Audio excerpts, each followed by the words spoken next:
என்ன அப்படின்னு பார்த்தோம்னா தீர்ப்புகள். தீர்ப்புகள் கவிதை யார் எழுதுறது அப்படின்னு பார்த்தோம்னா கவிஞர் தாமரை, ஒரு பெண் கவிஞர். அதுவும் நம்ம கொங்கு மண்டலத்தை சார்ந்த ஒரு பெண் கவிஞர். இவங்க இவங்களோட கவிதை ரொம்ப பிரபலம்.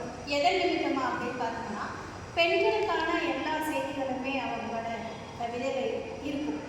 ஏன் அப்படின்னா பெண்களோட உணர்வுகளை வெளிக்கொடுக்கறதில்ல அப்படின்னு பார்த்தோம்னா அவங்க ரொம்ப திறமையானவங்களாக இருக்காங்க. இப்போ எப்படி ஆண் கவிஞர்கள் உவமையாக நிறைய விஷயங்களை சொல்கிறாங்க இல்லையா, ஆனால் பெண் கவிஞர்கள் உள்ளது உள்ளபடி சொல்லுவாங்க. அந்த வகையில் தாமரை பெண்களின் மனதை உள்ளது உள்ளபடி, அதாவது உணர்வுகளாகட்டும் அல்லது உணர்வுகளின் வெளிப்பாடாகட்டும் அல்லது ஏதாவது ஒரு முக்கிய சமூகத்தில் நடக்கிற முக்கிய பிரச்சனையாகட்டும் காதலாகட்டும் அழகா அப்பட்டமா அவ்வளோ அழகா சொல்லுவாங்க. நிறைய திரைப்பட பாடல்கள் எழுதியிருக்காங்க.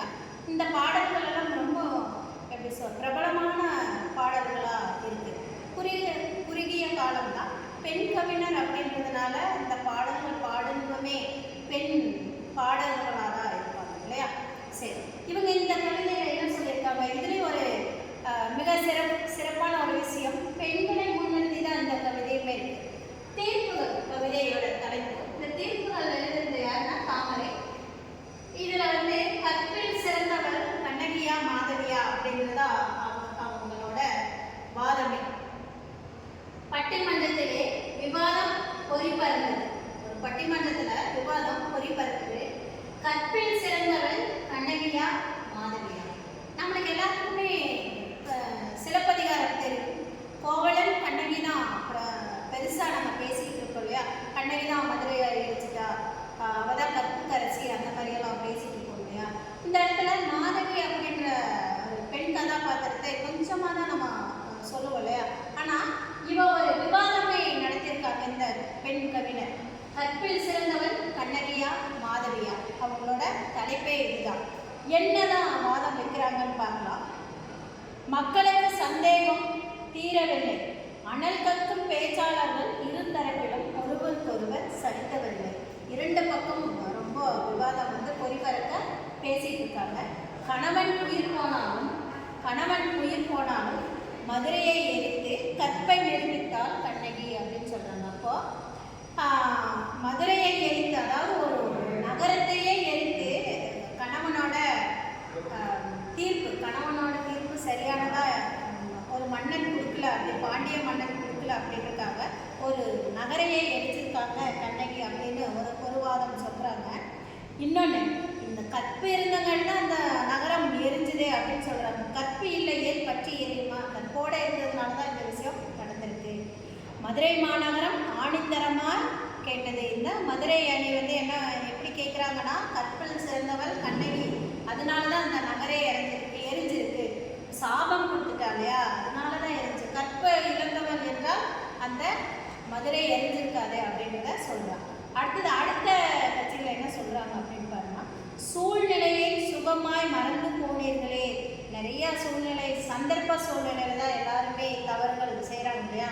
இந்த சூழ்நிலையை மறந்து போயிடுறாங்க. எப்படி அப்படின்னு பார்த்தோம்னா, இதை சூழ்நிலையை சுகமாய் மறந்து போனீர்களே மறுத்தும் பேசியது மாதவி கட்சி. மாதவி கட்சியில் இருக்கிறவங்க என்ன சொல்கிறாங்க அப்படின்னு பார்த்தோம்னா, குலத்தொழிலுக்கு நடுவே கற்பிழக்க வாய்ப்புகள் அதிகம் அப்படின்னு சொல்கிறாங்க.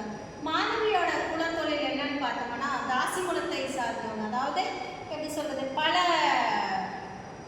இதை சொல்கிறது தேவரடியார்கள் அப்படின்னு சொல்லுவாங்க இல்லையா. அப்படின்னா என்ன, கோவிலுக்காக நேர்ந்து விட்டுருவாங்க. அப்போ அந்த கோவிலுக்காக இந்த நேர்ந்து விடுறவங்க பொதுவான எல்லாருக்குமே சொந்தமானவங்க. அந்த மாதிரி இருக்கிற ஒரு பெண் கற்பை இழந்து போகும் வாய்ப்புகள் அது ஏராளம், ரொம்ப அதிகமாக இருக்குது. ஏன்னா எந்த ஆண் வேணாலும் தப்பான நோக்கத்துடன் அவங்க பார்ப்பாங்க. அப்படி இருக்கும் பொழுது அந்த மாதிரி குலத்தில் பிறந்த மாதவிக்கு என்ன நடக்குது அப்படின்னு பார்த்தோம்னா, கற்பிழக்க வாய்ப்புகள் அதிகமாக இருந்த போதும் அத்தனைக்கும் இடையே, இவ்வளோ விஷயங்களுக்கும் இடையே அசராமல் காத்த மாதவியே சிறந்தவள் அப்படின்னு சொல்கிறாங்க. சரிங்களா.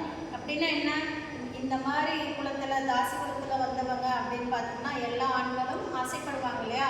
அந்த மாதிரி மாதவி இல்லை. எப்பொழுதுமே எப்படி இருப்பா அப்படின்னா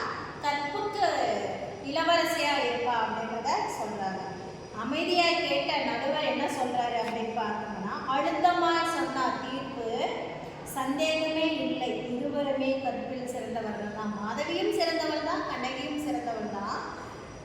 கற்பிழந்தவன் யாரு அப்படின்னு பார்த்தோம்னா கோவலன் அப்படின்னு சொல்றாங்க. அப்போ இங்க கற்ப பெண்கள் எல்லாம் இழந்து போகல, கோவலன் தான் இழந்து போனான் அப்படின்னு சொல்றாங்க. ஏன் அப்படின்னு இதுல சொல்ல வராரு அப்படின்னு பார்த்தோம்னா, கோவலன் தான் மிகப்பெரிய தவறு பண்ணனான். ஒரு பக்கம் கண்ணகியை திருமணம் பண்ணி அவளை ஏமாத்திட்டு மாதவியை திருமணம் பண்ணான். மாதவியை திருமணம் பண்ணதுக்கு அப்புறம் அவ கூட ஒழுங்கா வாழ்ந்தானா அப்படின்னு பார்த்தோம்னா இல்லை. அதுக்கப்புறம் ஒரு பெண் குழந்தையை கொடுத்துட்டு திரும்பவும் முதல் மனைவியிலேயே போயிட்டான். அப்போ கற்பில் சிறந்தவன் அவன் இல்லை அப்படின்றது தான் ஆணித்தரமா கவிஞர் தாமரை அவர்கள்